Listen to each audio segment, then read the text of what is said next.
Hello friends, welcome to the scholars point. आज हम UP board की क्लास 10th की इंग्लिश प्रोज के चैप्टर द गंगा को स्टडी करेंगे।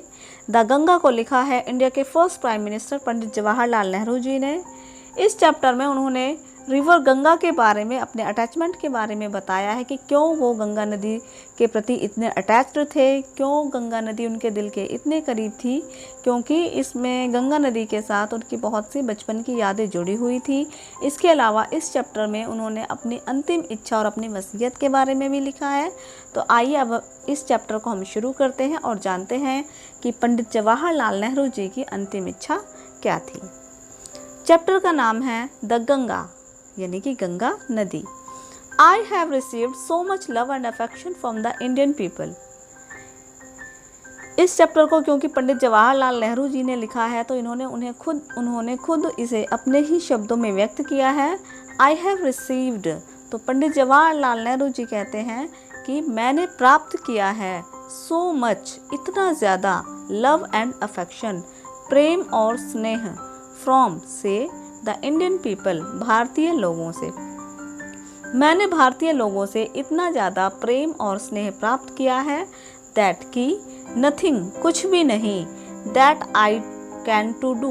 मैं कर सकता हूँ, रीपे, चुकाने के लिए, इवन, यहाँ तक कि ए स्मॉल फ्रैक्शन, एक छोटा सा अंश, ऑफ इट, इसका। पंडित जवाहरलाल नेहरू जी कहते हैं कि मैंने भारतीय लोगों से या भारतीय जनता से इतना ज़्यादा प्रेम और स्नेह प्राप्त किया है कि मैं उसे चुकाने के लिए, उसकी एक छोटी सी मात्रा चुकाने के लिए भी कुछ भी नहीं कर सकता हूँ। एंड, और, इंडीड, वास्तव में, देयर कैन बी, हो सकता है, नो रीपेमेंट, कोई भी चुकाना, यानी कि इसे नहीं चुकाया जा सकता, ऑफ सो प्रीसियस, इतना कीमती, अ थिंग, वस्तु, एज अफेक्शन, जितना कि स्नेह है, कि स्नेह जैसी कीमती वस्तु को चुकाने के लिए कुछ भी नहीं किया जा सकता है। पंडित जवाहरलाल नेहरू जी के कहने का अर्थ है कि भारतीय जनता से उन्हें जितना अधिक प्रेम और स्नेह मिला है उसे चुकाने के लिए वो कुछ भी नहीं कर सकते हैं, क्योंकि प्रेम एक इतनी कीमती वस्तु है जिसे कभी भी चुकाया नहीं जा सकता। Many have been admired, many, बहुत सारे लोगों ने, एडमायर्ड, तारीफ की है, प्रशंसा की है, सम हैव बीन रिवर्ड, कुछ ने बहुत ही ज़्यादा आदर सम्मान दिया है, बट, लेकिन, the affection, Prem, of all classes, सभी वर्गों का, ऑफ द इंडियन पीपल, भारतीय लोगों के, हैज़ कम टू मी, मेरे पास आया है, इन सच, इतना, अबंडेंट मेजर, बहुत अधिक मात्रा में, विशाल मात्रा में, दैट की, आई हैव बीन ओवरवेल्म्ड, मैं आभारी हो गया हूँ, बाय इट, इससे, कि भारतीय जनता के सभी वर्गों से मुझे इतने अधिक मात्रा में प्रेम मिला है कि मैं बहुत ही ज़्यादा आभारी हो गया हूँ। I can only express, I can, मैं कर सकता हूँ, केवल, एक्सप्रेस, व्यक्त करना, कि मैं केवल व्यक्त कर सकता हूँ, द होप, आशा, दैट की, in the remaining years, remaining, बाकी बचे सालों में, मैं लिव, जब मैं जीवित रहूं, I shall not be unworthy, not be unworthy, मैं नाकाबिल ना हूँ, ऑफ माई पीपल, अपने लोगों के, एंड देयर अफेक्शन, और उनके स्नेह के। पंडित जवाहरलाल जी कहते हैं कि जो स्नेह मुझे जनता से मिला है उसे मैं चुका तो नहीं सकता, लेकिन मैं सिर्फ यही आशा कर सकता हूँ कि अपने जीवन के बचे हुए सालों में मैं अपनी जनता के प्रेम के लिए नाकाबिल ना बनूँ और उनके प्रेम और स्नेह के लायक बनूँ। To my innumerable comrades and colleagues, to my innumerable, असंख्य, कॉमरेड्स एंड कलीग्स, सहकर्मी और साथी, कि मेरे असंख्य सहकर्मी और साथी, आई ओ, मैं उनका ऋणी हूँ, इवन डीपर, इससे भी गहरा, डेप्ट, कर्ज में, ऑफ ग्रेटिट्यूड, आभार का, कि जो मेरे साथी और सहकर्मी हैं मैं उनका इससे भी अधिक गहरा और भी ज़्यादा आभारी हूँ। We have been joint partners, we have been, हम रह चुके हैं, जॉइंट पार्टनर्स, जुड़े हुए या संयुक्त सहभागी, इन ग्रेट अंडरटेकिंग्स, बड़े बड़े जो संघर्ष किए हैं, जो बड़ा बड़ा बीड़ा उठाया है, काफ़ी बड़े विशाल लक्ष्यों को प्राप्त करने का जो ठाना था, एंड हैव शेयर्ड, और हमने बांटा है, द ट्रायम्फ विजय को, एंड सॉरोज दुख को, विच जो इनएविटेबली अकम्पनी देम इनएविटेबली अनिवार्य रूप से एक दूसरे के साथ आती हैं। यानी कि मैं अपने उन सहकर्मियों और साथियों का भी और अधिक आभारी हूँ जो मेरे इस संघर्ष में मेरे साथ थे और जिनके साथ मैंने सारी विजय और सारे दुखों को झेला है और जो अनिवार्य रूप से एक साथ आती है। यानी कि जब सुख के साथ जिस प्रकार से दुख आता है उसी प्रकार से मैंने अपने मित्रों और सहकर्मियों के साथ जिस प्रकार से विजय का आनंद लिया है और जो हमारी विजय प्राप्त न हो सकी उसके दुख को हमने एक साथ बर्दाश्त किया है, उनका मैं और भी अधिक आभारी हूँ। When I die, when जब I die मैं मर जाऊँ,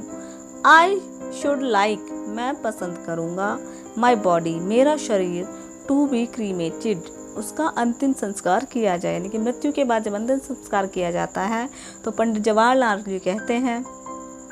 कि जब मैं मर जाऊं तो मेरे शरीर का अंतिम संस्कार किया जाए। इफ़ अगर आई डाई मैं मरता हूँ इन अ फॉरेन कंट्री एक दूसरे देश में, यानी कि अगर मैं विदेश में मरता हूँ, my body should be cremated तो मेरे शरीर का अंतिम संस्कार किया जाए देयर वहाँ पर, एंड और माई एशेज मेरी राख, यानी शरीर को हिंदू सभ्यता के अनुसार जब अंतिम संस्कार किया जाता है तो उसे जला दिया जाता है, तो उसके जलाने के बाद जो राख होती है तो यहाँ पर उस राख की बात की जा रही है। एंड माई एशेज और मेरी राख को sent to Allahabad, Allahabad sent भेज दिया जाए कि अगर मैं दूसरे देश में मरता हूँ तो मेरे देश का वहाँ मेरे शरीर का वहाँ पर अंतिम संस्कार कर दिया जाए और जो मेरी राख होगी उसे इलाहाबाद भेज दिया जाए। A small handful, A small handful एक छोटी मुट्ठी, यानी कि एक मुट्ठी भर ऑफ दीज एशेज इस राख की, शुड बी थ्रोन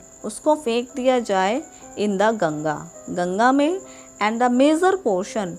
पोर्शन उसका अधिकांश भाग, ऑफ दैम डिस्पोज्ड उसको निपटा दिया जाए, ऑफ इन द मैनर इस तरीके से इंडिकेटेड बिलो जैसा कि नीचे लिखा गया है। इस लिस्ट में ये जो लेटर लिखा है इसमें जवाहरलाल नेहरू जी कहते हैं कि जब मेरी मृत्यु विदेश में होगी और वहाँ मेरा अंतिम संस्कार कर दिया जाए तो मेरी राख को इलाहाबाद लाया जाए और मेरी राख का एक मुट्ठी हिस्सा जो है वो गंगा नदी में प्रवाहित कर दिया जाए और जो अधिकांश भाग है उसको जैसा कि नीचे लिखा गया है उस प्रकार से उसे निपटा दिया जाए।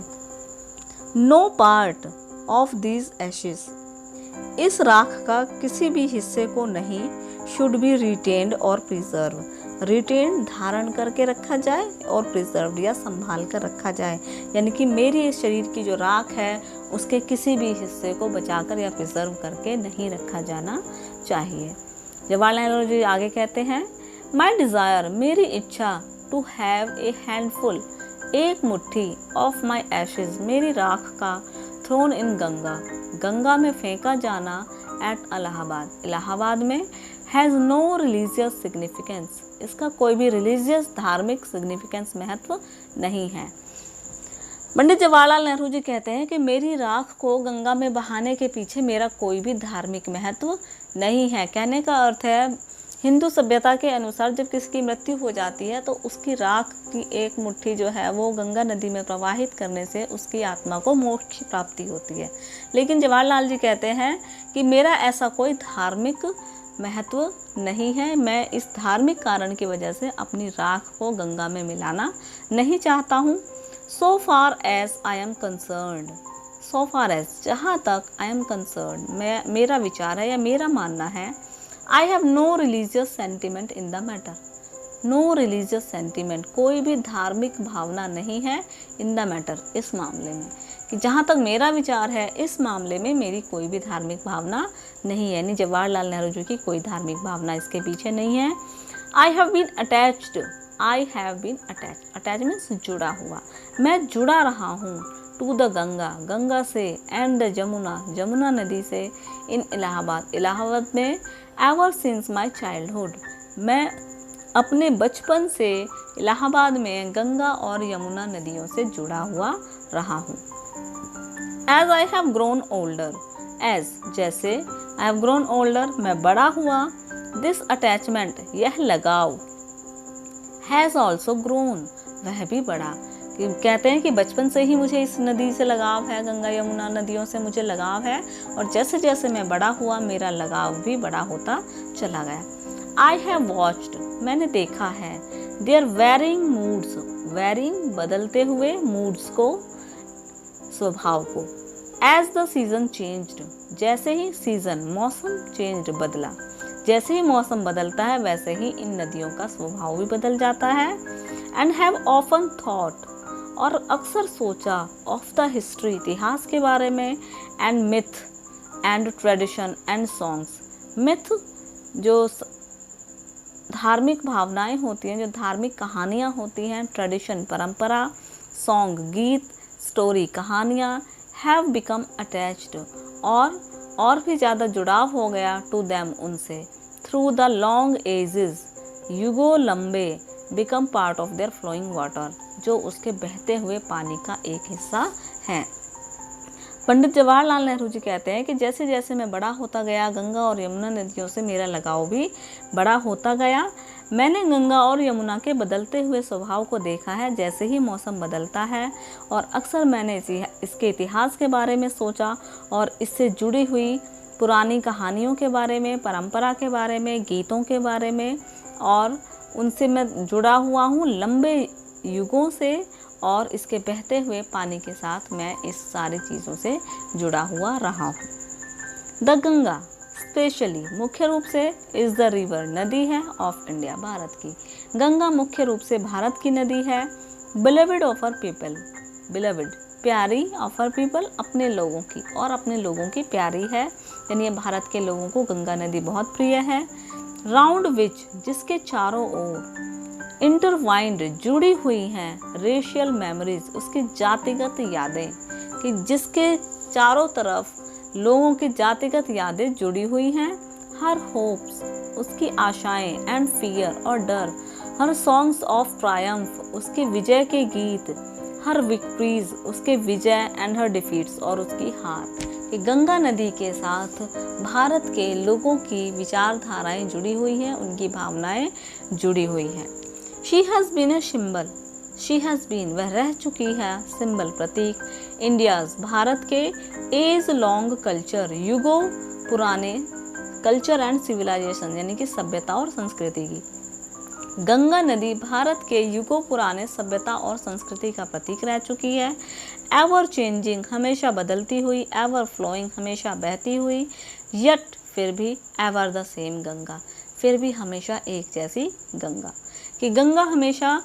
बदलती रहती है, हमेशा बहती रहती है, और फिर भी हमेशा पहले के जैसे ही नज़र आती है। शी रिमाइंड्स मी, ये मुझे याद दिलाती है, ऑफ द स्नो कवर्ड, बर्फ से ढके हुए पीक्स, चोटियाँ, एंड द डीप वैलीज, गहरी घाटियाँ, ऑफ द हिमालयाज, हिमालय की, ये मुझे हिमालय की ऊंची चोटियों और गहरी घाटियों की याद दिलाती है, क्योंकि गंगा नदी जो होती है वो हिमालय से ही उत्पन्न हुई है। हिमालय की बर्फ़ पिघल कर ही गंगा नदी के पानी के रूप में पहाड़ों से नीचे की ओर आती है। तो इसलिए पंडित जवाहरलाल नेहरू जी जब भी गंगा नदी को देखते हैं तो उन्हें हिमालय की चोटियों की और उसकी घाटियों की याद आती है। Which I have loved so much, and of the rich and vast plains below, when my life and work have been cast. Which I have loved so much, जिनसे मैंने इतना अधिक प्रेम किया है, and of the rich, और भी ज़्यादा अमीर, and vast plains, विशाल मैदान, और गंगा नदी हिमालय पर्वत के साथ साथ नेहरू जी को विशाल मैदान की भी याद दिलाती है। वेयर, जहाँ पर माई लाइफ, मेरा जीवन, एंड वर्क, और कार्य, हैव बीन कास्ट, फैला हुआ था। कहने का अर्थ है कि गंगा नदी जो हिमालय पर्वत से निकलकर मैदानों पर आती है, तो गंगा नदी पंडित जवाहरलाल नेहरू जी को हिमालय की याद दिलाती है, घाटियों की याद दिलाती है, और उस मैदानों की याद दिलाती है जहाँ पर उनका कार्य क्षेत्र रहा है, यानी कि जहाँ पर उन्होंने जन्म लिया, उनका पालन पोषण हुआ, और जहाँ पर उन्होंने अपना कार्य क्षेत्र विस्तृत रूप से फैलाया। स्माइलिंग एंड डांसिंग, स्माइलिंग, मुस्कुराती हुई और नाचती हुई, in the morning sunlight, morning sunlight, सुबह की धूप में, सुबह की धूप में नाचती हुई और मुस्कुराती हुई। डार्क एंड ग्लूमी, डार्क, अंधेरी, और ग्लूमी, उदास, फुल ऑफ मिस्ट्री, रहस्य से भरी हुई। As the evening shadow fall, जैसे ही शाम की परछाई गिरती है, कि गंगा नदी का पानी सुबह के समय उछलता हुआ, मुस्कुराता हुआ, नाचता हुआ लगता है, जबकि संध्या होने पर वह उदास और रहस्यों से भरा हुआ नजर आता है। इन नैरो, एक पतला, संकरा, स्लो, धीमा एंड ग्रेसफुल स्ट्रीम, और सुंदर धारा इन विंटर, सर्दियों में क्योंकि बर्फ जम जाती है इसलिए वह एक पतली संकरी धारा का रूप ले लेती है। And a vast roaring thing, और एक विशाल गरजती हुई वस्तु ड्यूरिंग द मानसून सीजन में, यानी वर्षा ऋतु में यह बहुत ही ज़्यादा विशाल रूप धारण कर लेती है, बहुत ज़्यादा फैल जाती है। ब्रॉड बॉसोम्ड, चौड़े सीने वाली, क्योंकि ये बहुत ज़्यादा चौड़ाई में फैल जाती है गंगा नदी। ऑलमोस्ट एज द सी, लगभग सागर के जैसे, यानी मानसून ऋतु में जब बारिश होती है और गंगा में बहुत ज़्यादा पानी आ जाता है तो उसका जो चौड़ाई है वो बहुत ज़्यादा फैल जाती है और तब वो एक सागर के जैसी लगने लगती है। And with something of the sea power to destroy, और कुछ सी पावर, समुद्र के जैसी शक्ति, टू डिस्ट्रॉय, नष्ट करने की। The Ganga has been to me, Ganga मेरे लिए रही है। ए सिंबल, एक प्रतीक, एंड मेमोरी, याद, of the past of India, Bharat के बीते हुए समय की। गंगा मेरे लिए भारत के बीते हुए समय की यादें और भारत के बीते हुए समय का प्रतीक है। Running into the present, running, दौड़ती हुई, वर्तमान में दौड़ती हुई। Flowing on the great ocean of future, और भविष्य के विशाल सागर में बहती हुई, यानी कि भूतकाल से चल के आती हुई वर्तमान में बह रही है और भविष्य के सागर में समाती हुई गंगा मुझे हमेशा याद दिलाती है। एंड दो, और यद्यपि, आई हैव डिस्कार्डेड, मैंने मना किया है, much of past tradition, discard घृणा करना, यद्यपि मैं घृणा करता हूँ मच ऑफ पास्ट ट्रेडिशन, पुरानी परंपराओं का, यानी पुराने जो अंधविश्वास है मैं उनसे घृणा करता हूँ। एंड कस्टम्स, और रिवाजों से। एंड एन एंशियस, और बहुत ही ज़्यादा उत्सुक, दैट इंडिया शुड रिड, छुटकारा पाना, कि भारत को छुटकारा पा लेना चाहिए, हर सेल्फ, अपने आप को, ऑल शैकल्स, सारी जंजीरों से, दैट बाइंड, जो बांधती है, एंड कंस्ट्रेन, रोकती है, हर, इसको। मेरा मानना है कि भारत को उन सारे पुराने रीति रिवाजों से छुटकारा पा लेना चाहिए जो उसे जंजीरों में बांधती है और उसको रोकती है। एंड डिवाइड, विभाजित कर देती है, बांट देती है, हर पीपल, उसके लोगों को, और जो भारत के लोगों को विभाजित कर देती है, यानी कि धर्म और जाति के नाम पर उन्हें आपस में अलग अलग कर देती है। And suppress vast number of them, suppress, दबाती है, उनका शोषण करती है, वास्ट नंबर ऑफ देम, उनमें से अधिकांश लोगों का या एक विशाल संख्या में भारत के लोगों का शोषण करती है। कहने का अर्थ है, नेहरू जी यहाँ कहना चाहते हैं कि मैं उन पुरानी परंपराओं का विरोध करता हूँ, मैं उनसे घृणा करता हूँ जो भारत के विकास में बाधा है और जो भारत के लोगों को आपस में विभाजित करती है, मैं उन सभी रिवाजों से नफरत करता हूँ। And prevent the free development, prevent, रोकती है, फ्री डेवलपमेंट,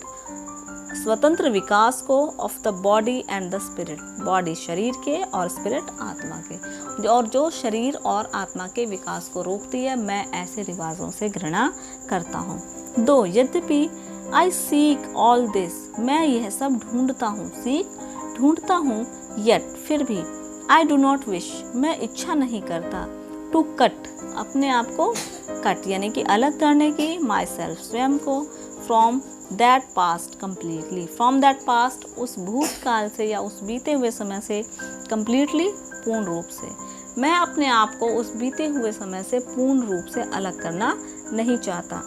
नेहरू जी कहते हैं कि यद्यपि मैं पुरानी परंपराओं से घृणा करता हूँ लेकिन मैं अपने आप को उन पुरानी परंपराओं से पूरी तरह से अलग करना नहीं चाहता। आई एम प्राउड, मुझे गर्व है, of that great inheritance, great inheritance, उस महान विरासत पर मुझे गर्व है, that has been and is, जो रह चुकी है और आज भी है, आर्स, हमारी, एंड आई एम कॉन्शियस, और मैं जागरूक हूँ, दैट आई टू, कि मैं भी, लाइक ऑल ऑफ अस, हम सब की तरह, एम ए लिंक, एक कड़ी हूँ, इन द अनब्रोकन चेन, उस बिना टूटी हुई चेन, यानी कि श्रृंखला का, कि मैं भी उस श्रृंखला की एक कड़ी हूँ, which goes back to the dawn of history, जो वापस जाती है डाउन ऑफ हिस्ट्री, इतिहास की सुबह के कि मैं भी अपने आप को उस इतिहास की कड़ी का एक हिस्सा मानता हूँ। In the immemorial past of India, in memorial means जिसे भुलाया ना जा सके। मैं भारत के एक ऐसे इतिहास की एक कड़ी मानता हूँ अपने आप को भी, जिसे कभी भी भुलाया नहीं जा सकता। दैट चेन, वह श्रृंखला, आई वुड नॉट ब्रेक, मैं नहीं तोड़ूंगा। कि मैं भी उस चेन का एक हिस्सा हूँ, मैं भी भारत के इतिहास का एक हिस्सा हूँ और मैं अपने आप को उस श्रृंखला से अलग नहीं करूँगा, मैं उस श्रृंखला को नहीं तोड़ूंगा। 4, क्योंकि आई प्रिजर्व इट, मैं इसे संभाल कर रखूँगा। एंड सीक इंस्पिरेशन, और प्रेरणा लूँगा फ्रॉम इट, इससे कि मैं अपने भारत के पुराने इतिहास से प्रेरणा लूँगा और उसे संभाल कर रखूँगा। And as witness of this desire of mind, witness गवाह, दिस डिज़ायर इस इच्छा का ऑफ माइंड मेरी, और मेरी इस इच्छा का गवाह है। And as my last homage, मेरी अंतिम श्रद्धांजलि to India's cultural inheritance, Bharat की सांस्कृतिक विरासत को, और जो मेरी इच्छा है वो भारत की सांस्कृतिक विरासत को मेरी श्रद्धांजलि है। आई एम मेकिंग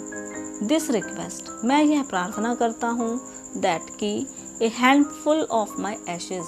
मेरी राख की एक मुट्ठी, बी थ्रोन, फेंक दी जाए, इनटू द गंगा, गंगा में, एट इलाहाबाद, इलाहाबाद में। पंडित जवाहरलाल नेहरू जी कहते हैं कि मैं ये चाहता हूँ कि मेरी राख की एक मुट्ठी गंगा में बहा दी जाए, to be carried to the great ocean that washes India shore, to be carried, जो ले जाई जाए, टू द ग्रेट ओशियन, महान सागर में, दैट वॉशेस, जो धोता है, इंडिया शोर, भारत के किनारों को, क्योंकि भारत के नीचे के जो 2 किनारे हैं वहाँ पर महासागर हैं, तो क्योंकि सारी नदियाँ जाके सागरों में मिल जाती हैं, तो इसलिए पंडित जवाहरलाल नेहरू जी चाहते हैं कि जब उनकी राख को गंगा नदी में मिला दिया जाएगा और गंगा नदी का जो पानी है वो जब सागर में जाएगा तो जो उनकी राख है वो भी सागर में मिल जाएगी, और सागर के पानी के साथ साथ जो उनके शरीर की राख है वो भारत के हर एक कोने में बहकर पहुंच जाएगी। The major portion of my ashes, major portion, अधिकांश हिस्सा, ऑफ माई एशेज, मेरी राख का, should however be dispose of otherwise, be dispose means उसे निपटाया जाए, अदरवाइज दूसरे तरीके से, और जो मेरी राख का बाकी का अधिकांश हिस्सा है उसे दूसरे तरीके से निपटाया जाए। आई वॉन्ट, मैं चाहता हूँ, दिस, इनको, टू बी कैरीड, ले जाया जाए, हाई अप, ऊपर, इनटू द एयर, हवा में, मैं चाहता हूँ कि उसको ऊपर हवा में ले जाया जाए, इन एन एरोप्लेन, एक हवाई जहाज में, एंड स्कैटर्ड, उसे फैला दिया जाए, फ्रॉम दैट हाइट, उस ऊंचाई से, ओवर द फील्ड्स, खेतों के ऊपर, और मैं चाहता हूँ कि मेरी राख को हेलीकॉप्टर से ऊपर ले जाया जाए और उस ऊंचाई से उसे भारत के खेतों में फैला दिया जाए, वेयर, जहाँ, the peasant of India, Bharat के किसान, टॉयल, कठिन परिश्रम करते हैं, सो दैट, जिससे कि they might mingle, they might mingle, mingle mix हो सके, मिल सके, जिससे वो मिल सके, क्या, पंडित जवाहरलाल नेहरू की राख, उनके शरीर की जो राख है उसको एरोप्लेन से नीचे फेंका जाए, जिससे कि वो भारत की मिट्टी में मिल सके, उन खेतों में फैला दिया जाए जहाँ पर किसान परिश्रम करते हैं। With the dust and soil, वहाँ की धूल और मिट्टी में, ऑफ इंडिया, भारत की, एंड बिकम, बन जाए, an indistinguishable part of India, distinguishable part of India means, indistinguishable means जिसे अलग नहीं किया जा सके, भारत का अभिन्न अंग। तो पंडित जवाहरलाल नेहरू जी कहते हैं कि मैं चाहता हूँ कि मेरी राख को हवाई जहाज से ऊपर ले जाया जाए और उस ऊंचाई से उसे खेतों में फैला दिया जाए जहाँ किसान कठिन परिश्रम करते हैं, जिससे कि उनके शरीर का अंश भारत की धूल और मिट्टी में मिलकर भारत का एक अभिन्न अंग बन सके, वो भारत की धूल और मिट्टी में मिक्स हो जाए। आई हैव रिटन, मैंने लिखा है, दिस विल एंड टेस्टामेंट, इस इच्छा और वसीयत को, इन न्यू दिल्ली, नई दिल्ली में, ऑन द 21st डे, 21 तारीख को, ऑफ जून, जून की, इन द ईयर 1954, 1954 में, कि मैं अपनी इस इच्छा को नई दिल्ली में 21 जून 1954 को लिख रहा हूँ। यानी कि जिस समय ये लिखा था पंडित जवाहरलाल नेहरू जी ने अपनी वसीयत में तब 1954 का 21 जून का दिन था, जिस दिन उन्होंने अपनी वसीयत में अपनी आखिरी इच्छा के बारे में लिखा। तो स्टूडेंट्स, इस तरह से हमने जाना कि किस तरह से पंडित जवाहरलाल नेहरू जी जो थे वो अपने देश की मिट्टी में मिल जाना चाहते थे। मरने के बाद भी कहते हैं कि जैसे इस देश की मिट्टी से ही जन्म लिया है और इसी में मिल जाना चाहता हूँ। तो वो चाहते थे कि जिस तरह से वो अपना अंतिम संस्कार कराना चाहते थे कि वो इस देश के हर कोने कोने में मिल जाना चाहते थे। वो चाहते थे कि उनके शरीर की एक मुट्ठी राख गंगा में बहा दी जाए, जिससे गंगा से वो पानी, जो गंगा जल है, उसमें मिक्स होकर उनकी राख सागर तक पहुंच जाए और सागर में मिलकर भारत के हर एक कोने कोने में जो सागर के पानी के साथ बहकर वहाँ पहुँच जाए, और जो अधिकांश हिस्सा है उसे एरोप्लेन से ऊपर से इस तरह से फैला दिया जाए कि वो भारत की मिट्टी के कण कण में मिल जाए। इस तरह से वो अपने देश की मिट्टी में मरने के बाद मिल जाना चाहते थे। आई होप स्टूडेंट्स आपको ये चैप्टर समझ आया होगा। अगर आपको ये वीडियो अच्छी लगी तो प्लीज़ इस वीडियो को लाइक करें और मेरे चैनल को सब्सक्राइब करें